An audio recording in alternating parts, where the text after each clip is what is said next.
Bueno, buenas noches a las compañeras y compañeros que están presentes. Gracias, como dijo María, por estar.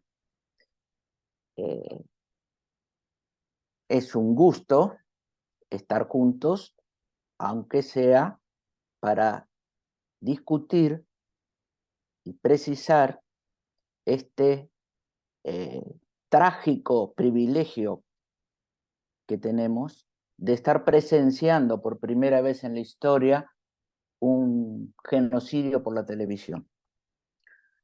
Y esta charla tiene un título que dice judaísmo no es sionismo no es judaísmo, no, sionismo no es sinónimo de judaísmo, porque puede ser que a muchos se hayan sorprendido de ver que movilizaciones de judíos en Estados Unidos, que tomaron incluso el Capitolio, en Londres y en distintas partes del mundo, diciendo no en nuestro nombre y llamando al cese de los bombardeos. ¿Por qué están diciendo no en nuestro nombre? Porque tenemos que precisar lo que es esto que está pasando y lo que no es. Si nosotros vemos la media internacional, la prensa internacional, televisiva, escrita, vamos a ver diferentes interpretaciones. Algunos nos dicen es una guerra histórica de muchos años entre judíos y musulmanes. Otros nos dicen es la guerra del democrático Israel contra el terror. Otros nos dicen es la guerra de la cultura de Israel contra la barbarie. Bueno, nada de eso tiene que ver con la realidad. Todo eso es mentira. ¿Qué es lo que estamos viviendo? Es una guerra genocida, es una guerra de exterminio, es una guerra colonizadora que estamos viviendo uno de sus puntos más altos, pero que no empezó el 7 de octubre. Esta, esta guerra genocida comenzó hace 76 años. Es una guerra para exterminar a la población palestina y para quien los exterminan se queden con lo que hoy se llama Israel y que históricamente se llamó Palestina. ¿Cómo comenzó esto? ¿Y qué es esto que se dice el sionismo, que dice hablar en nombre de los judíos? El sionismo es un movimiento político que se inició a fines del siglo XIX, era muy minoritario y que tenía un centro. Ellos planteaban que para acabar con la discriminación antisemita que existía, la única manera era que los judíos tuvieran su propio territorio, su propio Estado, y que ahí tuvieran todos los derechos. Solo los judíos. Este era un movimiento muy minoritario, porque los judíos en esa época, fines del siglo XIX, que estaban repartidos por diferentes países europeos, su objetivo, su intención era acabar con la discriminación, sí, pero a través de la integración en los países donde estaban viviendo. Pero el sionismo seguía con sus planteos y su propaganda sobre los judíos y continuaba siendo minoritario. ¿Quiénes estaban dentro del sionismo? Algunos intelectuales, pero fundamentalmente grandes familias, grandes empresarios, grandes capitalistas judíos. Uno de los más conocidos es la familia Rothschild, que hasta hoy es una de las grandes fortunas. Y todos estos sectores burgueses que hacían parte del sionismo estaban preocupados porque cada vez más la situación política general, sumada a la discriminación antisemita, hacía que cada vez más trabajadores judíos se volcaran hacia la izquierda.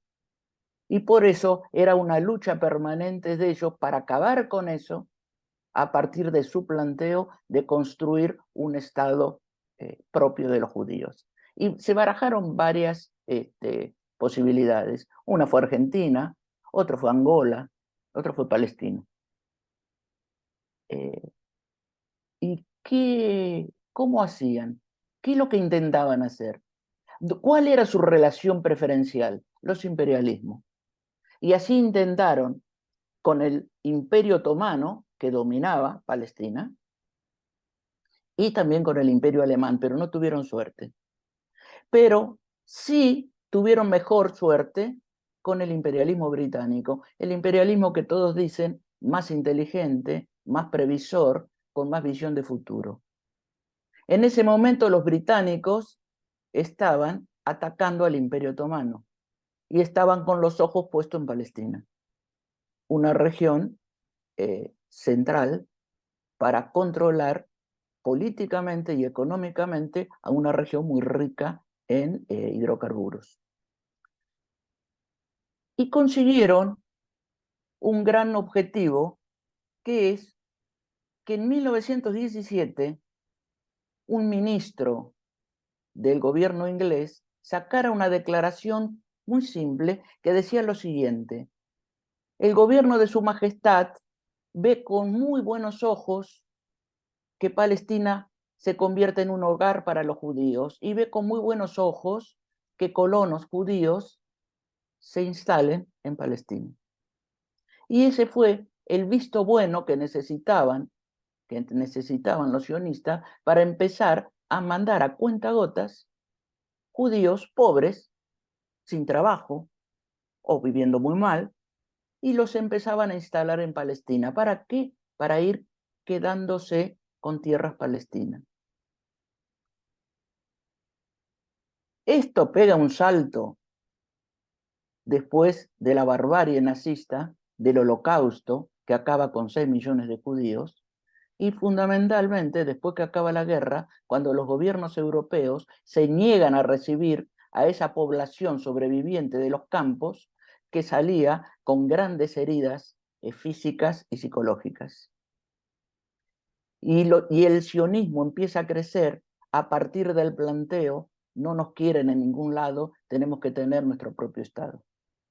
Y ahí el sionismo empieza a ganar peso, y empieza lo que había sido en cuentagotas el envío de judíos a Palestina, empieza a ser masivo.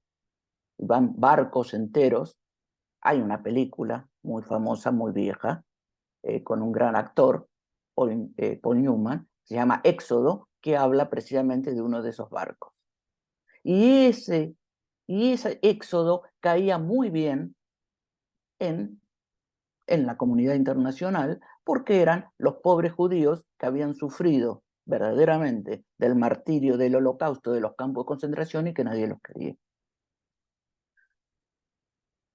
Y así esto pega un salto cuando la ONU toma esta política y en 1947 saca una circular de partición de Palestina, dando el 54% para instalarse los judíos y el resto para los palestinos. Y ahí empieza la tragedia. Ahí empieza lo que los palestinos llaman de la Nakba, la catástrofe. En 1948 se crea el Estado de Israel, pero ya en 1948, a partir del accionar de grupos parapoliciales, uno de ellos fascista, de Irgun, y otro que se reivindicaba democrático, la Haganah, empiezan a apropiarse de las tierras de Palestina y se apropian de las 3/4 partes. Ya no tienen solo un poco más de la mitad, sino de las 3/4 partes. Y este sionismo que dirige todo se basa en 4 mitos. Y esto que yo les voy a decir no lo he sacado de escritores ni de intelectuales musulmanos, ni protestantes, ni cristianos, sino de intelectuales judíos que son anti-sionistas, que repudian lo que hace el sionismo. Uno de ellos, que murió hace muy poco tiempo, se llama Ralph Schoenman y escribió un libro muy bueno que se llama La historia oculta del sionismo.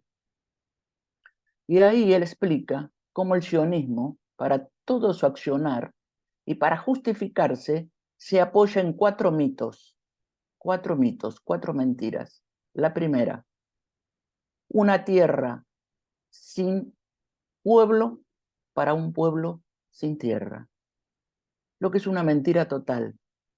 Palestina estaba poblada.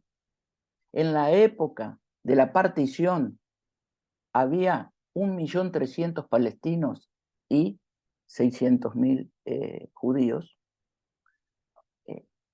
La segunda es que tiene que ver con la defensa de la democracia. Es la democracia de Israel contra el totalitarismo de la mayoría de los pueblos árabes. Una mentira total. No que haya dictadura en los pueblos árabes, sino la democracia de Israel. Porque en Israel existen derechos democráticos, sí, pero solo para los judíos. Por ejemplo, Israel usa mucho los derechos a los LGBT, pero solo para los judíos. Los palestinos que viven en Israel, lo que hoy se llama Israel, no tienen ningún derecho. Los palestinos viven en una situación de apartheid, como vivían los negros en África del Sur.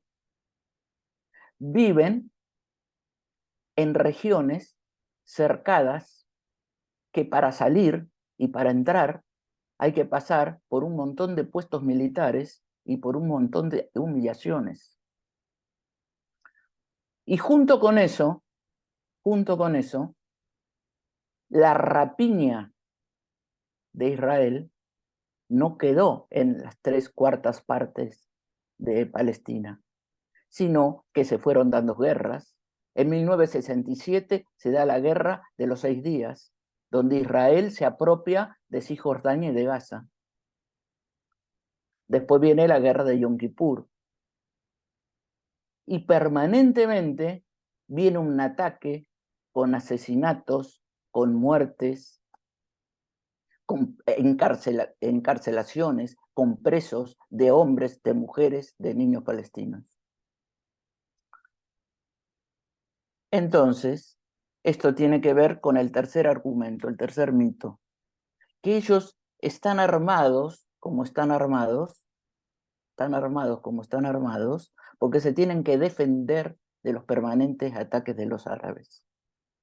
Es una mentira totalmente demostrable, simplemente porque ya ni la prensa internacional puede ocultar las permanentes ataques y matanzas de Israel sobre las regiones que le han quedado a los palestinos. ¿A qué se ha visto reducido Palestina? A 3 regiones: Cisjordania, Gaza y la parte de Jerusalén Oriental. En total son el 22% de lo que era la antigua Palestina. Y el cuarto mito es el más escandaloso de todos, porque el sionismo se presenta como los herederos, como los representantes de la víctima del Holocausto. Hay pruebas, hay testimonios escritos. Ralph Schoenman publica muchos. En el artículo que yo publiqué en el site de la LIT doy algunos que muestran cómo durante ese terrible exterminio nazi, el sionismo no hizo nada en contra, sino que incluso colaboró con los nazis. ¿Por qué? Porque les interesaba el sufrimiento para poder después efectuar su política de sacar los judíos de Alemania y de los diferentes países de Europa para llevarlos a Israel. Hay cartas que son terribles de los que organizaban a los judíos dentro de los campos de concentración, que decían: hermanos judíos, nos están matando, hagan algo por nosotros. Les mandaban mapas con descripciones exactas de dónde estaban los hornos crematorios para que los aliados los bombardearan. No se consiguió nada de eso, nada. Incluso cuando en algunos países, como en Estados Unidos, había activistas que luchaban para que se abrieran las leyes migratorias para permitir la entrada de judíos que pudieran escapar de Alemania, el sionismo boicoteaba esas campañas. ¿Y por qué esto? ¿Hay algún acuerdo entre sionismo y nazismo? Sí, hay un punto de acuerdo teórico muy importante: la pureza de sangre, la teoría de la pureza de sangre. Los nazis hablaban de la raza privilegiada ariana. Los judíos hablan del pueblo elegido. Tal es así que hay un documento, una carta de dirigentes sionistas a el gobierno alemán dirigido por Hitler, felicitándolo por una declaración en donde plantean la pureza de sangre, diciéndole que coinciden con ese planteo y que esperan que eso sea tenido en cuenta cuando ellos reivindican su territorio propio solo para los judíos. Eso es el sionismo.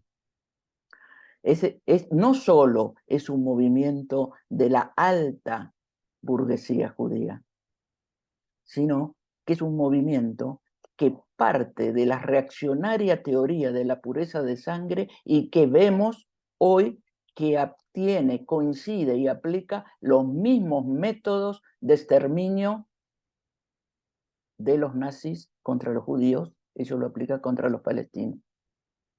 Y nosotros creemos que así como Hitler, después de una serie de ataques, llegó un momento en el 42-43 que dijo: es el momento de la solución final, y ahí construyó los hornos crematorios. Hoy, Netanyahu, apoyado en el Estado sionista de Israel, llegó a la misma conclusión. Y por eso dice: vamos a fondo, con el argumento de acabar con Hamás. El problema tendrían que explicar por qué hay muerte en Cisjordania donde no hay nadie de Hamás. Y tal es la solución final, que los que quieren eso los matan a todos o los expulsan a todos. Y por eso la discusión de colocar a todos en el desierto del Sinaí. ¿Cómo pueden hacer esto? ¿Cómo pueden hacer esto y con el aval internacional que justifica todo esto? ¿Por qué lo pueden hacer? Porque Israel no es solo Israel. Israel es el gendarme armado de Estados Unidos en el Medio Oriente. Por eso es que un pequeño país puede ser la cuarta potencia militar del mundo, porque es armada totalmente por Estados Unidos. Pero no sé si saben que en el 48, quien le dio las primeras armas al Estado de Israel para lograr su objetivo de desalojar a los palestinos, fue Stalin. Fue Stalin, a través de Checoslovaquia, que le hizo llegar las armas. Y hay una declaración de Ben Gurión, el primer presidente de Israel, que dice que sin esas armas hubiera sido imposible lograr su objetivo. Le digo esto porque a los partidos comunistas que hoy dicen defender el pueblo palestino, habría que preguntarle qué opinan de la política que tuvo Stalin, primero de aprobar la partición y después de garantizar las armas que necesitaban para desalojar a sangre y fuego a la población palestina. Pero esta es una lucha que lleva 76 años. Y nos quieren hacer creer que es la lucha contra el terror. Y para hacer eso dicen una mentira, que Hamas es una organización terrorista. Nosotros tenemos mucha diferencia con Hamas. Es una organización islámica. Nosotros tenemos diferencia. Más no es terrorista, es una organización política. Ganó las elecciones en Gaza. Y lo que fue la acción del 7 de octubre fue una ofensiva militar de la resistencia palestina. Y que no fue solo Hamas, fue la Yihad Islámica, que también es musulmana, pero también el FPP, el Frente Popular de Palestina, que se reivindica marxista y no son musulmanes. Es una mentira decir que es la lucha contra el terror. Acá el único terror que hay es el que aplica Israel contra el pueblo palestino. Entonces, ¿pero cuál es la salida para esta situación? ¿Cuál? Esta situación que lleva 76 años. Hay quienes dicen, entre ellos los partidos comunistas, pero no solo ellos, hay muchos sectores de activistas que honestamente creen que la mejor salida es una salida de respeto entre los dos estados. Entonces, que se reconozca el Estado de Israel y que se reconozca el Estado palestino. Bueno, nosotros estamos totalmente en contra con esa salida que aparte es inaplicable. Esa de los dos estados fue la política de la ONU, que fue criminal, que fue un robo. No consultaron a los palestinos para dividir su país. Imagínense ustedes que mañana de la ONU viene una indicación que hay que dividir Chile por la mitad. Una mitad para los chilenos y otra mitad para quien se le ocurra a la ONU poner ahí. ¿Qué dirían? ¿Es justo, es democrático?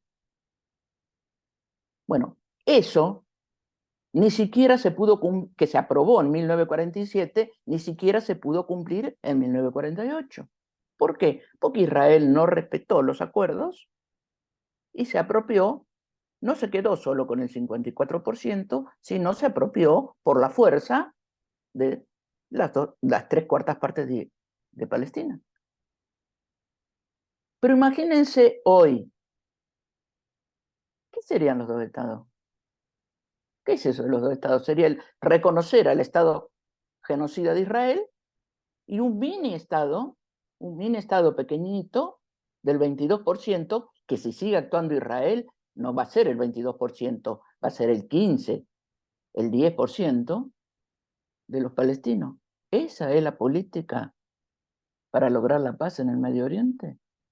Con un Estado que, según dijo Ben Gurión en el inicio, es un territorio muy pequeño para tanta gente. Si es tenemos que echar lo que sobra. ¿Y qué es lo que sobra? Entonces, nosotros decimos, esa no es ninguna salida para lograr la paz.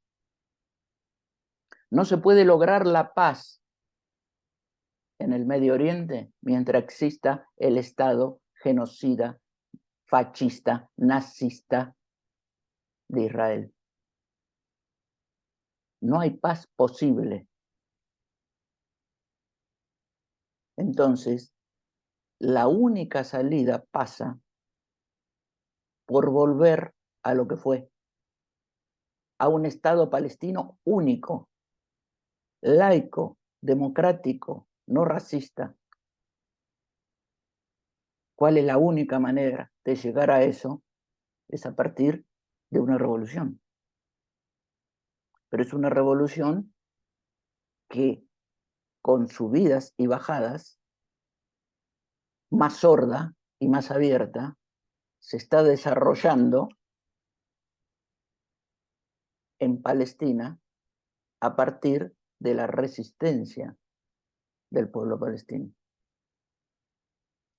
No conocemos otro hecho en la historia que explique una resistencia de 76 años, donde la mitad de los palestinos no viven en Palestina. Están en los campamentos de refugiados o en diferentes partes del mundo, pero se siguen reivindicando palestinos. Donde los niños que nacieron en los campamentos en otros países se siguen diciendo Palestina es nuestra tierra, se siguen diciendo Palestina. No se conoce una resistencia igual. Entonces, para lograr la paz es volver a un Estado palestino único, con todos los exiliados con derecho a retornar, a recuperar sus tierras. ¿Y eso qué implica? La destrucción del Estado de Israel. Ahora ustedes me dirán, pero en Israel hay obreros también, pero en Israel hay estudiantes. Sí, pero esos obreros tienen los privilegios que tienen porque les robaron las tierras, porque ellos aceptan el robo de las tierras de los palestinos. Por eso defienden la guerra contra Palestina. Hay gente que dice que está en contra, dentro de Israel, que está en contra de las matanzas y del genocidio, que no hay que hacer eso. Pero lo que no dicen es que sus casas están construidas en lo que fuera casa de los palestinos. Se las van a devolver. Entonces, toda la población es una población colona.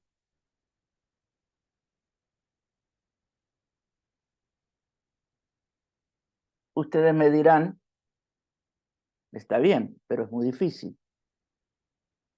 Porque, ¿cómo se derrota a la cuarta o quinta, dicen algunos, potencia militar mundial, que tiene el apoyo total de la primera potencia mundial, que es Estados Unidos? Es imposible. Bueno, miren, yo les digo esto para pensar y discutamos. Charlemos sobre esto. También se pensaba que era imposible que los bajitos vietnamitas, malnutridos, pudieran derrotar a los enormes marines americanos. Era imposible. Y sin embargo se dio. Después de muchos años, de mucho sufrimiento, con muchos muertos, se dio. ¿Por qué se dio? Porque se dio una combinación, que es la heroica resistencia del pueblo vietnamita, la heroicidad del Vietcong, combinada con la movilización internacional, en especial en Estados Unidos, en contra de la guerra. Y eso hizo que los yanquis tuvieran que salir disparando, corriendo para agarrar sus helicópteros para poder escapar de Saigón, que había sido tomado por el Vietcong. Bueno, miremos. Nadie puede dudar de la heroicidad de la resistencia palestina. La movilización de apoyo internacional es muy grande y viene creciendo, y empezó mucho antes que la que empezó durante la guerra de Vietnam. En Vietnam se pasaron varios años antes que se diera la movilización internacional. Acá se está dando ahora. Entonces yo les digo, ¿es imposible? Es muy difícil. Es muy difícil. Va a llevar tiempo, va a ser doloroso. Pero la victoria de Palestina, que es por lo que nosotros luchamos, nosotros no luchamos solo por el fin de los ataques, luchamos por la victoria de Palestina. No podemos decir que sea imposible. Bueno, yo dejo aquí para que podamos conversar.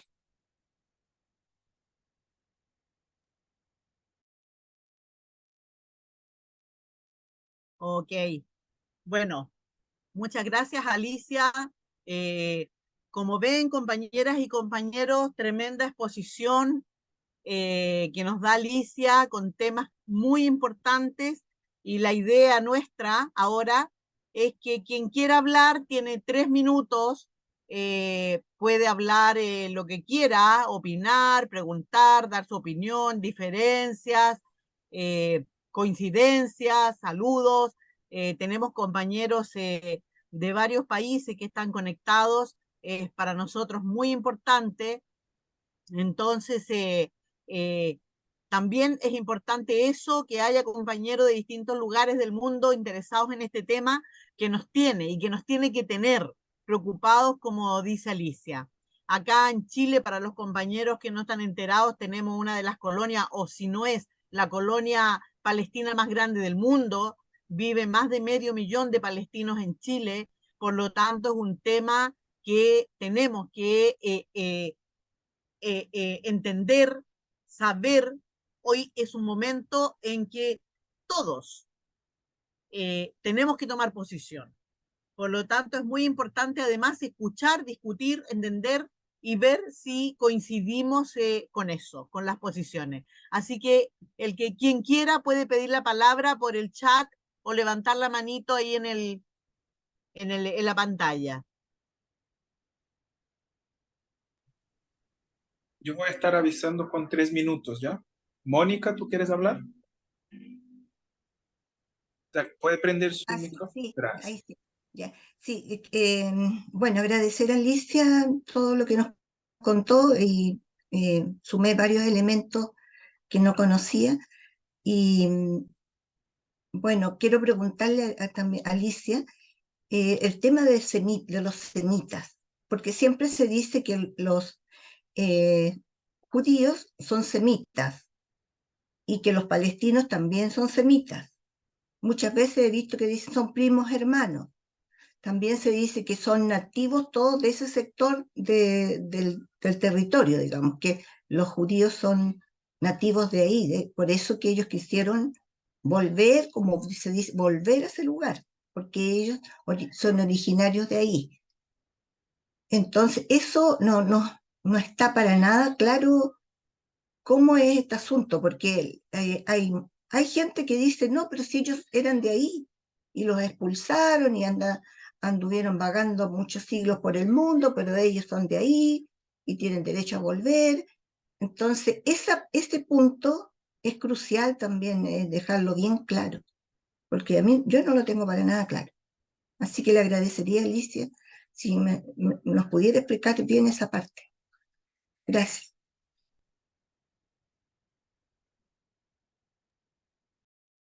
¿Podemos juntar algunas intervenciones? María, el micrófono, por favor. Sí, eso mismo iba a opinar yo, que juntemos varias intervenciones y después Alicia al final responde. Estás tomando nota, ¿no, Alicia?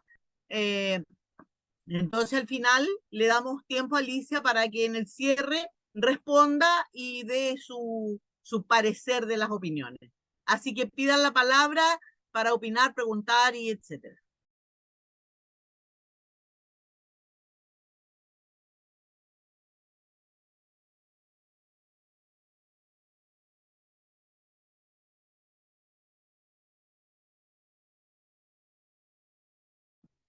Compas, pido la palabra.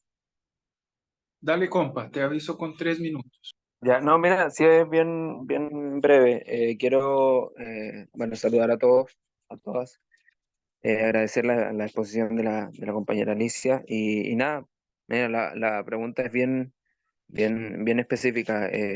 Dice relación con el origen del conflicto y también con la razón que hay detrás o los intereses también que hay detrás de, mucho antes del conflicto, los intereses históricos que hay detrás. Eso.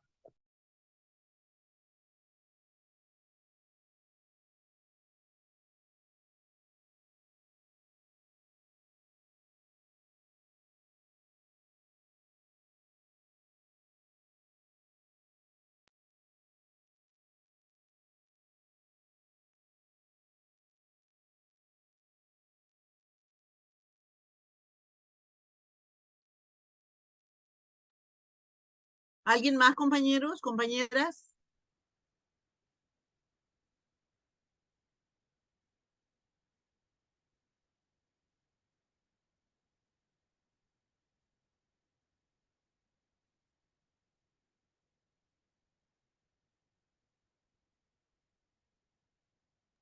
Yo voy a plantear algo, voy a abrir mi cámara.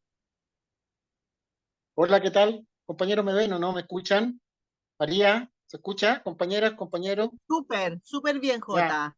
hola, acá desde el puerto de Valparaíso. Eh, quería aportar dos elementos, no sé si la Alicia, te saludo Alicia, excelente tu presentación. Dos elementos con el cual, digamos, jugó el sionismo. Uno de ellos es, o el concepto, o la explicación que daban ellos es de que los judíos que vivían en Europa y los judíos también más pobres que emigraron desde Yemen, desde el norte de África, era que el judío, cierto, que vivía en la diáspora a partir del primer siglo, digamos, era que no se adaptaban o no se habían adaptado o nunca se habían adaptado a las economías locales. Y eso no es cierto. Pasaron 1900 años para que salieran con ese infundio, con esa mentira, los sionistas. O sea, se demoraron básicamente 1900 años para plantear ese tipo de argumento eh, que es equívoco. Eh, También concuerdo con lo que plantea Alicia de que había un sector de los judíos fundamentalmente pobres que eran una suerte como de bolsón revolucionario que se estaba acumulando. Entonces era necesario que, ella me lo menciona muy bien, la familia Rothschild, ¿cierto? E incluso en concomitancia con, eh, con la gran burguesía rusa y la gran burguesía básicamente de Europa, buscaron esta solución para deshacerse de esta población que era explosiva, ya que tenía un potencial revolucionario. Y así se dio de que le inventaron este cuento y los mandaron a todos en barco a ocupar la Palestina. El otro elemento que a mí me gustaría preguntarle, y ahí anótenlo, es la composición de la sociedad israelí, porque efectivamente hay judíos que dicen que no es mi nombre, ¿cierto?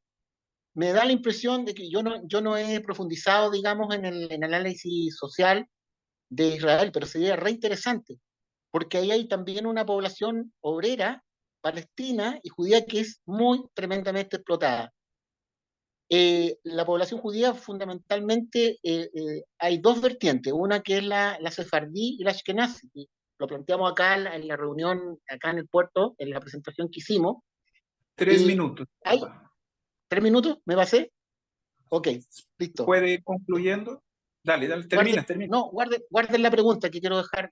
Después, sé que hay una segunda vuelta, voy a plantearle otra cosa. Disculpen, compañero. Cierro mi micrófono. Vale, sin problema.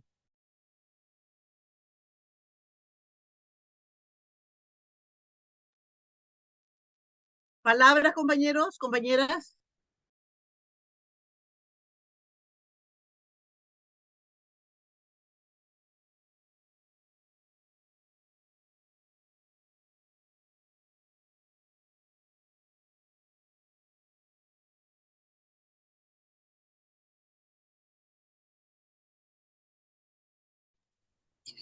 Podríamos pasar a Alicia, María, y después abrimos otra ronda, si les parece. Alicia.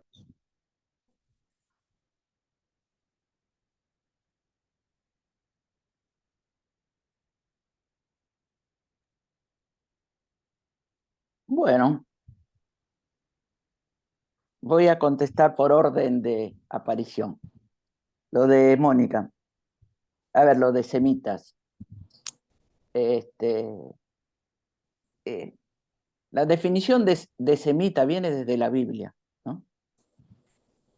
Y originalmente, o sea, era una definición para los hijos de Sem, que no se sabe si eso existió o no existió, ¿eh?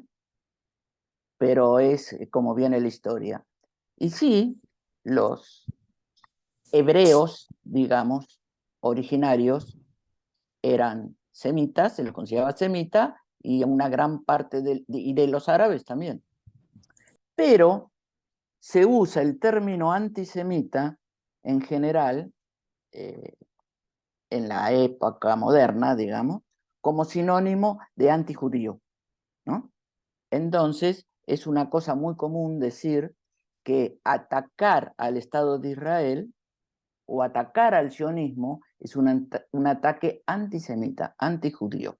Bueno, eso es lo que yo intenté explicarle, que el sionismo no es sinónimo de judaísmo. Yo tengo origen judío. Toda mi familia paterna es judía. El judaísmo, yo soy marxista, entonces yo no tengo ninguna religión, soy atea, pero el judaísmo no es solo una religión, es una cultura, son tradiciones, y no tiene nada que ver. La otra parte de la pregunta de Mónica tiene que ver con lo que hablaba Jota, de la famosa diáspora. 1900 años atrás, ahora 2000 años atrás, ahí existían en esa región, que se llamaba la región del Canaán, pueblos hebreos, pueblos árabes, diferentes pueblos y que guerreaban y entraban en guerra uno contra otros. Bueno, hay todo un estudio hecho por intelectuales judíos, historiadores y antropólogos judíos, que muestran que de los hebreos originarios, lo que tiene que ver que descienden con ellos son los que se conoce como los judíos sefardí, que están en lo que hoy es Israel, o se fueron a Palestina, escapando de España, de la Inquisición, hace muchísimos años atrás. Los que conocemos normalmente y que vemos, que es mi familia, por ejemplo, de origen judío, no tienen que ver con los judíos originarios. O sea, no tienen que ver con el pueblo hebreo, sino que fueron producto de una captación que se hizo durante la diáspora, que se captaba para tener apoyo a sectores y que entonces se volvían judíos, que son los eskenazis. Cuando yo, como la mayoría de las personas, opinaba que había rasgos que identificaban a los judíos, ¿no? El tipo de piel, la nariz, los ojos, ¿no? Yo tengo algunos de esos rasgos. Cuando pude ir a Europa Central, me di cuenta que esos rasgos no tienen nada que ver con los judíos, tienen que ver con esa región. Entonces, eso de que fueron expulsados y tienen derechos a volver, bueno, algunos volvieron de los que habían sido originalmente expulsados. Los que volvieron con la construcción del Estado de Israel, nunca sus raíces ni sus antepasados vivieron en esa región. Su origen es europeo, no es del Medio Oriente. Y se puede ver en sus rasgos, en su fisonomía. Por eso es falsa esas pinturas que aparecen de Jesús, ¿no? Que no aparece bien como blanco y de ojos claros. Y Jesús tenía la cara que hoy identificamos con un árabe, porque son los originarios de esa región. Y los judíos vivían en Palestina. ¿Había judíos en Palestina? Sí que había antes de que empezara la colonización impulsada por los sionistas a partir de 1917. Sí, iban refugiados que venían de España, que venían de África, y vivían y compartían la vida, y eran campesinos, la mayoría de ellos, junto con los árabes. Lo que es interesante escuchar a los refugiados que fueron expulsados con la Nakba de su casa en Palestina y que están en diferentes países. Por ejemplo, ustedes deben conocer a nuestra compañera palestina, Soraya Mislé. El padre de ella, que murió el año pasado, y si alguno vio la película Paz, Pan y Tierra, se debe acordar de él aparece en la película. Él fue expulsado de su casa y de su tierra junto con su familia cuando tenía 13 años. Y después de muchas vueltas por el mundo, recayó en Brasil. Él siempre decía que cuando eran niños jugaban con niños árabes, con niños judíos, con niños cristianos, y que ninguno se preguntaba al otro ni se identificaba si era de tal lado, si era tal otro, tal. Vivían en armonía. Todos ellos sufrían la opresión colonizadora de los turcos, que eran los que los dominaban en ese momento. Pero entre ellos cultivaban las tierras y tenían unos cultivos hermosos todos ellos.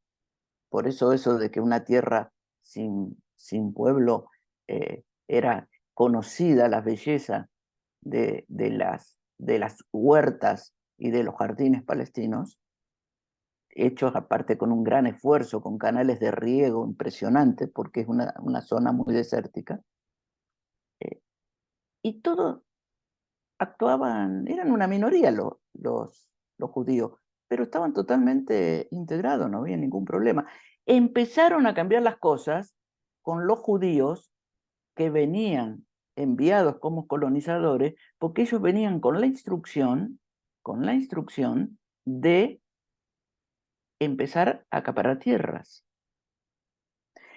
Y cuando Inglaterra se hizo cargo de Palestina, porque después de la Primera Guerra, Palestina fue declarada un protectorado inglés, les permitía a estos colonos que llegaban a tener armas. Los palestinos tenían prohibido tener armas. Entonces, eso de que la justa a los que le quitaron la tierra es a los palestinos en 1948. Esos son los que están viviendo exilados. Hay 13 millones de palestinos. La mitad está exilada. Ellos son los que tienen derecho a la tierra. J preguntaba la composición social de Israel, aparte de Israel. En Israel es un estado judío, o sea, es un estado teológico. Quien tiene los derechos son los judíos, quien no es judío no tiene derechos. Eso es lo primero. Segundo, dentro de los judíos hay diferencia. Los sefardí, que son los que estaban originalmente antes, son los que vivían en comunidad con los palestinos, son considerados ciudadanos de segundo grado, digamos. Y son oprimidos, sí. Pero miren, hay una Y hay algunos, y hay obreros, claro, hay obreros, es una ciudad capital, en un país capitalista, entonces hay obreros. Pero esos obreros, como les decía, son obreros, hay obreros palestinos y hay obreros israelíes. Y los obreros israelíes tienen su trabajo, su vivienda, su educación, sus escuelas, sus hospitales, donde antes tenían sus casas, sus escuelas, sus iglesias, los palestinos. Y por eso, parece increíble, pero el sector más oprimido, que son los sefardí, es la base de apoyo del sector más de derecha en Israel. Pero todo el resto de la población de Israel está de acuerdo a seguir viviendo en sus casas, a tener sus universidades y a tener esos privilegios que le da el hecho de ser judío. Y eso lo tiene a partir del robo, de la expoliación, de la expulsión de los palestinos. Entonces, hay una pregunta que le hacen, si ustedes leen el libro Conversaciones con Nahuel Moreno, hay una pregunta que se le hace a Moreno y le dicen, pero no nos atacan de antisemita por ser antisionistas. Y Moreno dice, sí, nos dicen antisemita, pero es falso. Porque el sionismo no es sinónimo del judaísmo. El sionismo es un movimiento político, un movimiento fascista, que reivindica el apartheid. Y hay sionistas que se dicen de izquierda, está el sionismo de izquierda, y que ellos dicen, estamos en contra de que se mate a los palestinos, pero están a favor de que exista el Estado de Israel sobre la tierra de los palestinos. ¿Se entiende eso? Entonces, no es, nosotros podemos decir, en Estados Unidos es un país imperialista, pero los obreros, ¿no? Tenemos que hacer trabajo para ganar a los obreros y convencerlos de que lo que son. Pero ellos no es que están viviendo ahí porque se quedaron con la tierra de alguien. Sí, hubo la primera conquista con los indígenas, que lo mataron a todos, ¿no? Pero entonces, Israel es un país diferente. Por eso el marxismo lo denomina como es un enclave. Es un país artificial que fue construida por gente que se trajo de otro lugar y se desplazó a lo que había. Por eso este escritor judío, Schoenman, dice que Israel es colonialista, el sionismo es colonialista, pero es un colonialismo diferente al resto de los colonialismos que se conocen, porque es un colonialismo que lo que quiere es acabar con toda la población originaria, suplantarla, sacarla y poner otra.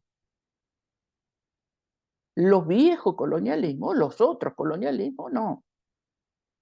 Explotaban, oprimían, pero no es que querían sacar a una población y poner otra.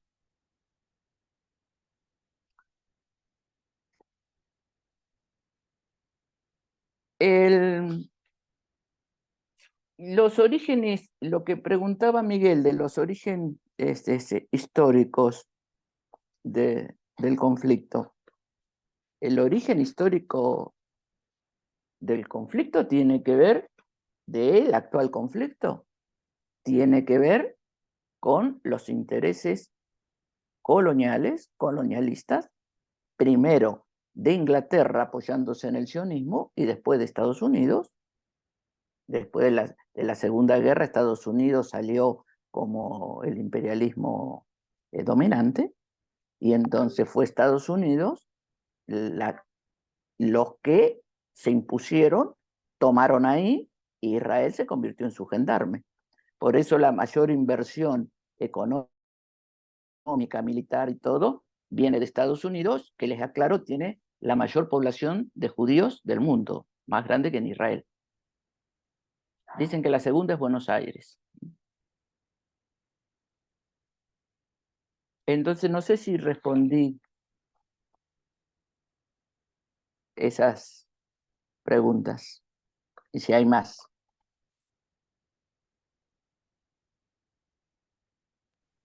Yo tengo una pregunta. ¿Puedo? Dale, dale. Ya, me voy a tomar aquí los 3 minutitos para no pasar. Hola, compañeras, compañeros. Yo soy Octavio, soy militante del MIT. Y mi pregunta es sobre el conflicto actual, digamos, los nuevos hechos, ¿no? Después del ataque del Hamas y ahora la invasión de la Franja. Yo quería preguntar cuál es la posición de los demás gobiernos y estados árabes. ¿Cómo se evalúa, por ejemplo, si es que Alicia sabe responder? Evidentemente no está obligada a responder, pero ¿cómo se explica, por ejemplo, la posición de Egipto, la posición de Jordania, la posición de los demás vecinos, digamos, de Israel? Y también, si usted sabe, Alicia, desarrollar un poco cuál es la posición de Rusia. ¿Y por qué pregunto eso? Porque hace algunas semanas yo participé de una actividad en Valparaíso donde estaba un intelectual palestino, digamos, que tiene posiciones muy cercanas a Irán, también a Rusia, y él defendía una visión que es más o menos así, que está muy presente en la izquierda también. De un lado existe el imperialismo norteamericano, que son los malos, digamos, y la OTAN, Europa e Israel, ¿no? Y del otro lado se existe el llamado eje de la resistencia. Y él incluía ahí el Estado ruso, Putin, y decía incluso que la guerra en Ucrania era una guerra de Putin contra el avance del imperialismo, ¿no? Pero él también hablaba de Palestina, ¿no? Y intentaba demostrar cómo existía un imperialismo que agredía a todos, ¿no? Y del otro lado la resistencia. Y ahí ponía Palestina, ponía Irán, ponía a Hezbollah del Líbano y ponía a Rusia. Y yo tengo la impresión, por lo que he leído, por lo que he escuchado, es que primero que Putin era cercano a Netanyahu, ¿no? Cercano al Estado de Israel. Y después que existe una burguesía judía rusa, de origen ruso, que también es muy cercana al Estado ruso y a Putin, ¿no? Y el propio Estado ruso hoy no, de lo que he leído, no tiene una posición pro-palestina y está mucho más cercana a la posición pro-sionista, ¿no? Pero hay intelectuales que intentan justamente decir o explicar la situación a partir de esa cosa de los campos, ¿no? Existe un campo imperialista y del otro lado el campo que sería el campo de la resistencia. Entonces, con esto termino, mi pregunta va en ese sentido. ¿Qué pasa con los países árabes y qué pasa con Rusia? Sí, si es que usted sabe responder. Gracias.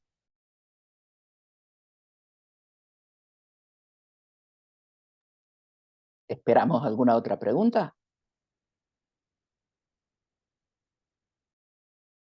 ¿Alguien más, compañero, quiere intervenir, hacer pregunta o dar opinión? Si no es así, si nadie más quiere opinar y todo, Alicia va respondiendo y va. Se cerró tu micrófono, María. Perdón. Entonces, si nadie más va a opinar y todo eso, con esta intervención de Alicia, iríamos cerrando esta actividad, ¿les parece?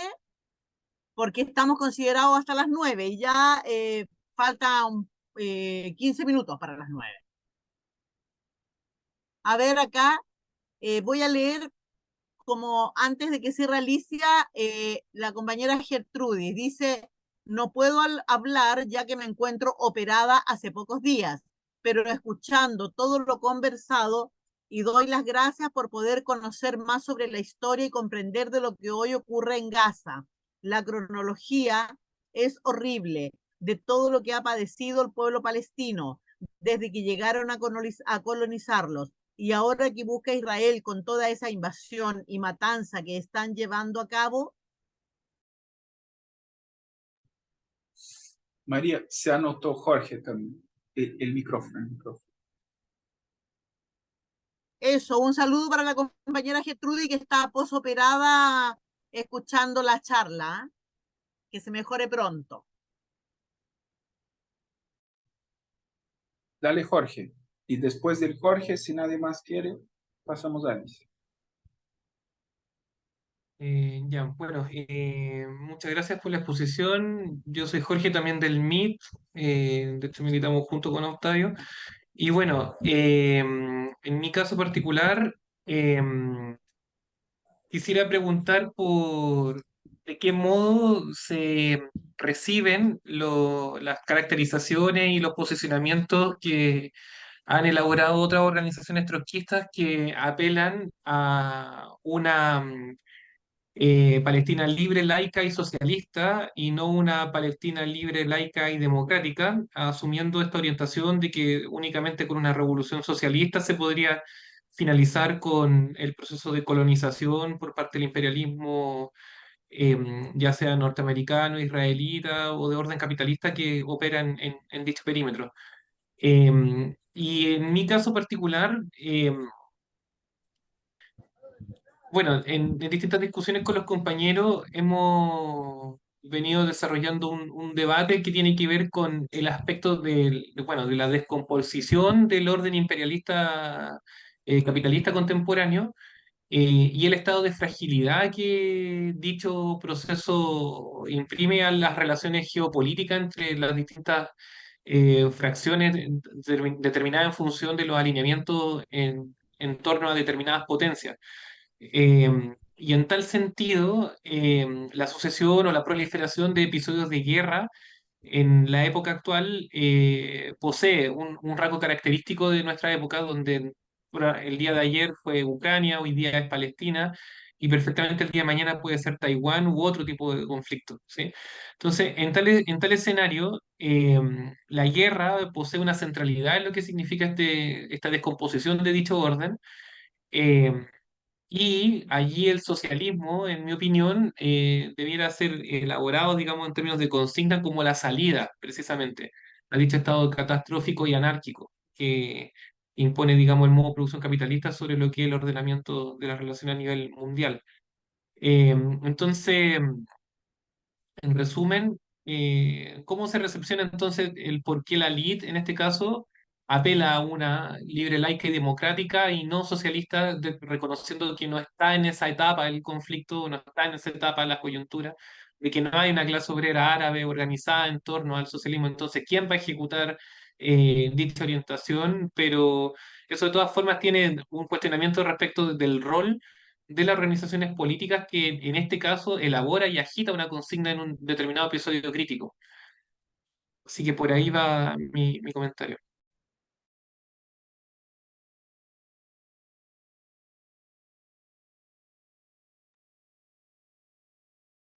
Nadie más, ¿no? Entonces ahora Alicia, le damos el paso para que vaya contestando y cerrando. Bueno, Silvia Ramírez dice, gracias a la compañera por su exposición, nos aclara bastante la situación. bueno. Entonces, empezando por lo que planteaba Octavio. Sí, esto que planteaba ese intelectual palestino, por lo que entendí, Filo PC, ¿no? Eh, tiene que ver con la teoría de los campos. Ahora, de inicio hay un problema con ese planteo, con ese tipo de planteo, que es el que yo les planteé de entrada. La partición de Palestina fue apoyada por la Unión Soviética. La Unión Soviética dirigida por Stalin, claro. Y las primeras armas para desalojar a los palestinos fueron proporcionadas por Stalin, como lo reconoció Ben Gurión. Pero digamos que eso es historia. Podrían decir, eso fue un error de Stalin. Pero ahora es diferente. ¿Y cuál es la propuesta de ahora? Reconocer el Estado de Israel. Esa es la propuesta. Lo que Stalin hizo en el 47-48 continúa ahora.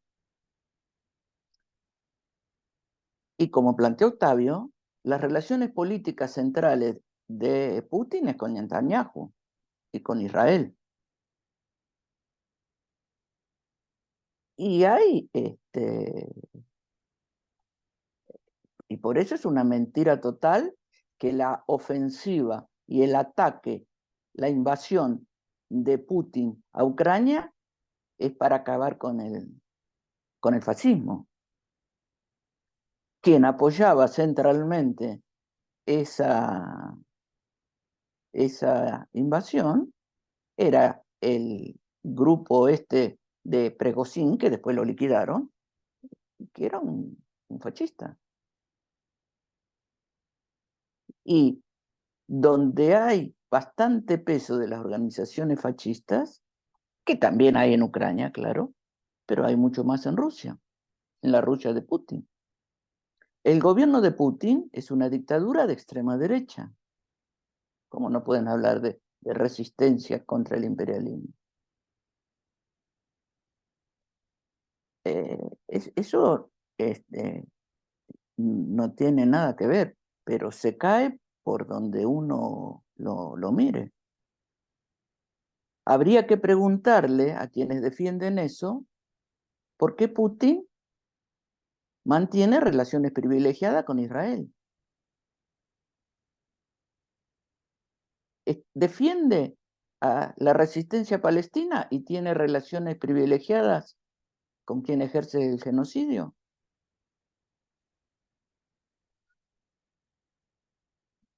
Lo otro es lo que plantea Octavio sobre el problema de las burguesías árabes, ¿no? Históricamente, cuando hablamos de la guerra de los 6 días, fue una guerra de Israel contra Egipto y Jordania. Jordania tenía como parte de su territorio lo que hoy se conoce como Cisjordania. Esa guerra de los 6 días fue ganada fulminantemente por Israel. Y ahí se quedó con Cisjordania, con Gaza y con el Sinaí, que le pertenecía a Egipto. Sinaí. Después, eso fue en el 67, después vinieron acuerdos orquestados por el imperialismo yanqui, y se está el famoso acuerdo de Oslo del 93, donde se plantea la devolución del Sinaí a Egipto, y ahí se plantea la existencia de los 2 estados y el reconocimiento de la autoridad palestina, que es una farsa, que es en el estado ocupado de Cisjordania y de Gaza, se le daba un reconocimiento a una autoridad que no tenía ninguna autoridad, que era para atender los problemas de la educación, de la salud pública, y fundamentalmente para tener una policía propia. Y esa policía actuaba centralmente para controlar los movimientos como la Intifada, los movimientos de reacción contra Israel. Esto, había una organización que se llamaba la OLP, la Organización por la Liberación de Palestina, que se consideraba un Estado sin territorio. Y la dirección de la OLP, Arafat, capituló y aceptó totalmente eso. Y a partir de ahí, la OLP dejó de lado su programa histórico. El programa histórico de la OLP es por una Palestina única, democrática, laica y no racista. Y lo abandonó y reconoció el Estado de Israel y reconoció esta farsa de este Estado sobre territorios ocupados de la autoridad palestina. Después, la parte de Gaza, hace unos años, en las elecciones que hubo, ganó Hamás. Bueno, a lo largo de los años, estos países árabes fueron cambiando su posición. Entonces, si bien no son aliados de Israel, pero siempre capitulan. Y a través de Israel, a quien capitulan centralmente es al imperialismo yanqui. El caso de Irán o del Líbano, del sector de Hezbollah, ellos se identifican política e ideológicamente con el Hamas y entonces dicen apoyar. Pero si ustedes ven, no ha habido ninguna acción de apoyo durante todo este conflicto. Tenemos que reconocer también que Hamas no tiene la política de internacionalizar el conflicto. No tiene la política de exigir, por ejemplo, apoyo en armas y en hombres a Irán o al Líbano. Y esa es la realidad. Entonces, desde el punto de vista de la lucha palestina, desde el punto de vista de los gobiernos, si bien hay algunos que se definen a favor de los derechos de Palestina, no se ve ninguna acción concreta en ese sentido. Por eso, para nosotros, la única posibilidad de derrotar al Estado sionista de Israel e imponer un Estado palestino único es a través de un proceso de revolución que unifique las masas obreras y populares palestinas y árabes en general, con la vanguardia palestina. En ese reportaje que se le hace a Nahuel Moreno sobre por qué nos llamamos a los obreros israelíes a ser parte de eso, Moreno dijo, y porque los obreros israelíes hoy están en contra de eso. Puede ser que en algún momento un sector rompa y se ponga en contra de sus propios privilegios. No se puede descartar esa posibilidad.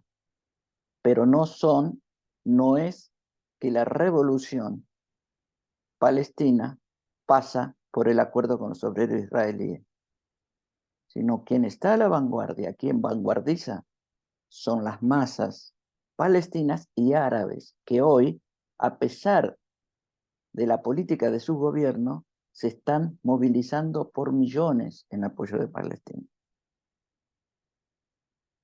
Las movilizaciones en Londres y en Estados Unidos son muy importantes, pero las movilizaciones en estos países árabes son de masas, son masivas. Y eso también se refleja en todos los aspectos de la vida humana. Por eso se refleja, por ejemplo, tanto en aspectos tan populares como los partidos de fútbol. Y eso se está dando, lo estamos viendo en todos los países árabes. Y es a pesar de sus gobiernos.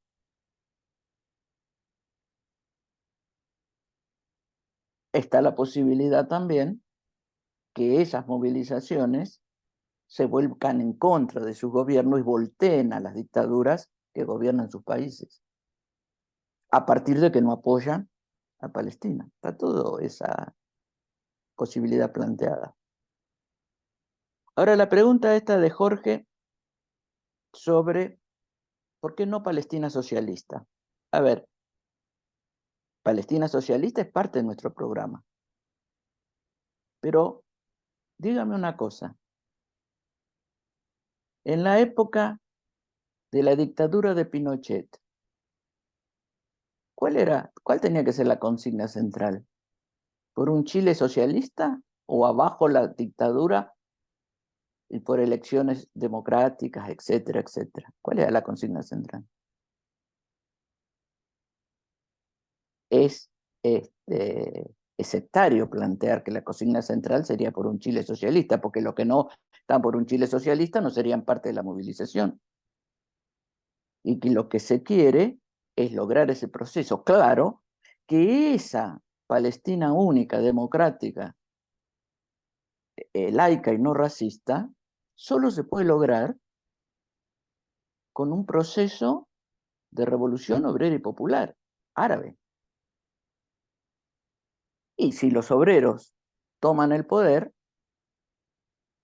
la revolución, si tienen una dirección revolucionaria, y con los obreros al poder, avanzará hacia la lucha por una Palestina socialista. Eso es lo que dice la teoría de la revolución permanente. Pero sería sectario hoy, porque las masas que se movilizan por millones no se están movilizando por una Palestina socialista. Se están movilizando por una Palestina única. Y gran parte de esas masas por la destrucción del Estado de Israel. Por eso, para nosotros la consigna central es esa, pero no es parte de nuestro programa para Palestina, es la lucha por una Palestina socialista. Es más, es la lucha por la dictadura del proletariado que camine hacia el socialismo, como está planteado en todos los países. Pero no son lo mismo las consignas centrales cuando hay una dictadura que cuando no la hay. Y esto es similar a la lucha contra una dictadura. Fíjense, es la lucha contra un régimen fascista. Bueno,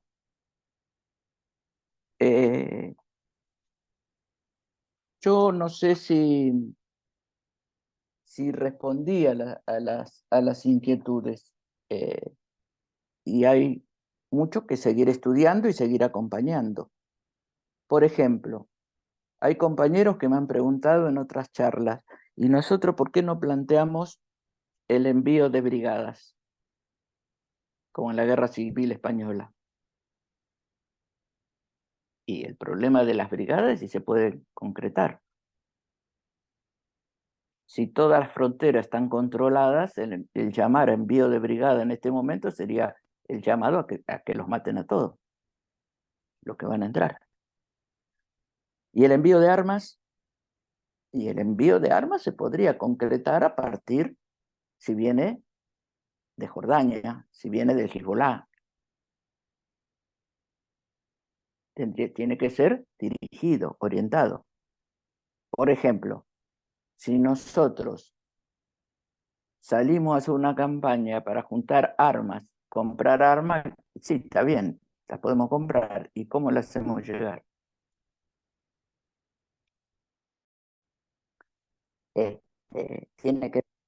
Yo le quería insistir, porque la campaña de la prensa internacional y el sionismo es muy fuerte, y no sé si ustedes saben, pero quien está haciendo propaganda contra el sionismo en diferentes países del mundo está siendo atacado por el sionismo.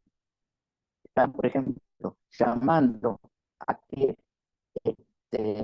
Estados Unidos quite los permisos de entrada y las residencias a quien defiende Palestina.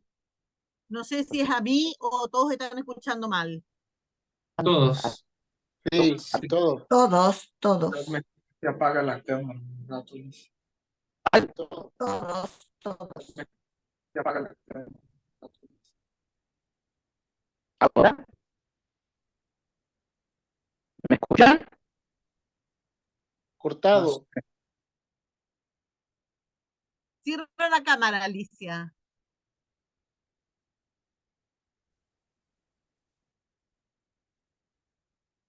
Hola.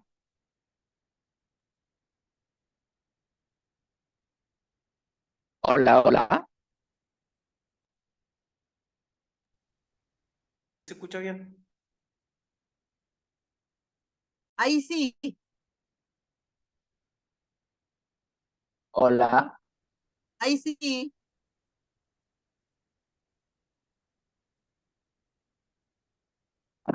Hola. Ahí se escucha bien.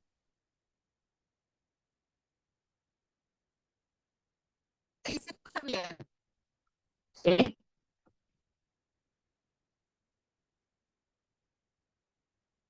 ¿Ahora se escucha? No, no se escucha muy bien. Hola. ¿Se escucha?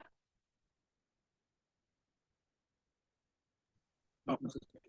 Quizás mejor si apagas tu cámara, Alicia.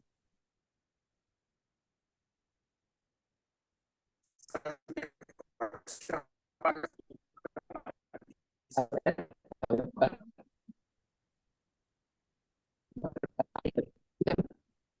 No,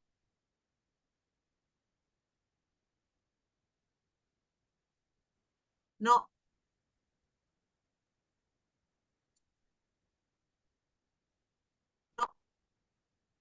no.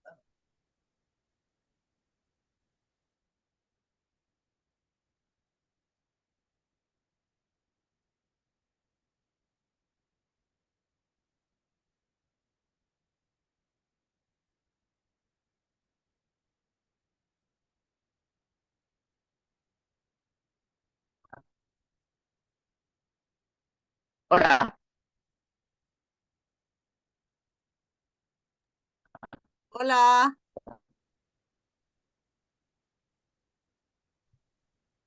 Intenta ahora, Alicia, sin cámara.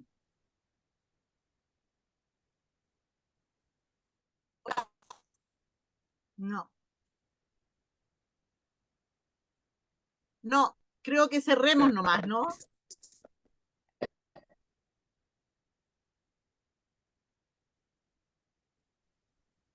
Cerramos nomás porque no se escucha nada. Se escucha cortado, ¿no? Sí. Bueno, Exacto. dejemos hasta aquí nomás, compañeros, compañeras. Agradecemos la presencia, lamentamos. Es una pena, la verdad. Es una pena que no pudo cerrar definitivamente Alicia, está con problemas de audio, pero bueno, esperamos prontamente poder hacer una nueva actividad, otra charla y muchos temas que profundizar, así que los dejamos invitados, invitadas, pero antes de cerrar, compañeros, yo quería comentar de verdad que nosotros acá en Chile debemos estar atentos, participar de las actividades en solidaridad con Palestina, ojalá se aumenten las movilizaciones en Palestina, lamentablemente aquí tampoco se ha logrado unidad de todos los sectores que solidarizan con Palestina, que solidarizamos para presionar al gobierno de Boric que rompa relaciones con Israel, ¿no es cierto? Para exigir, para conquistar la derrota de Israel y obviamente el fin de este genocidio que están cometiendo, pero además estamos recibiendo día a día otras noticias lamentables también en la Araucanía, donde también vive el pueblo mapuche, la opresión cotidiana, y hoy día recibimos una noticia terrible hace unas horas, ¿no es cierto?, que Michael Palacios, que todos lo conocimos como el niño que acompañaba a Camilo Catrillanca al momento de ese horrible montaje que hizo Carabineros para asesinarlo, hoy en Lamien Michael Palacio murió atropellado por un trabajador de una forestal. salió inmediatamente la noticia planteando que él había sido responsable de un robo de un automóvil, pero sabemos que las noticias de la prensa, ¿no es cierto?, de los grandes empresarios, hay que tomarla con pinzas, hay que tener mucho cuidado, y es muy extraño quien fue el testigo de la muerte, del asesinato, del homicidio, del montaje que resultó, ¿no es cierto?, con la muerte de Camilo Catrillanca, hoy día muera atropellado. Así que pongamos atención a eso. Nosotros seguimos solidarizando también, estamos por la autodeterminación, por la independencia, por la devolución de las tierras al pueblo mapuche, por fuera las forestales, por terminar por la opresión, por la explotación de las tierras mapuche en manos de los grandes empresarios, ¿no es cierto?, aquí también en Chile. Y no queremos que el Gualmapu, que la Araucanía, continúe siendo, ¿no es cierto?, un centro de la opresión, tal como Palestina está haciendo por Israel. Así que a solidarizar, no podemos quedarnos quietos, tranquilos, sino que tenemos que, cada vez que convoquemos, tenemos que hacerlo. Y para ello tenemos que formarnos, tenemos que discutir, tenemos que pensar, tenemos que estudiar, tenemos que ser críticos. Así que les agradecemos del Movimiento Internacional de los Trabajadores. Muchísimas gracias, un abrazo grande y nos vemos en la próxima, compañeros. Muchas gracias y buenas noches. Gracias, abrazos, compañeros, compañeras. Abrazos a Buenas todos, noches. compañeros. Gracias por todo. Chao, Saludos, chao. abrazos para Chao, todos, camaradas. chao, Chao, camaradas. chao, buenas noches.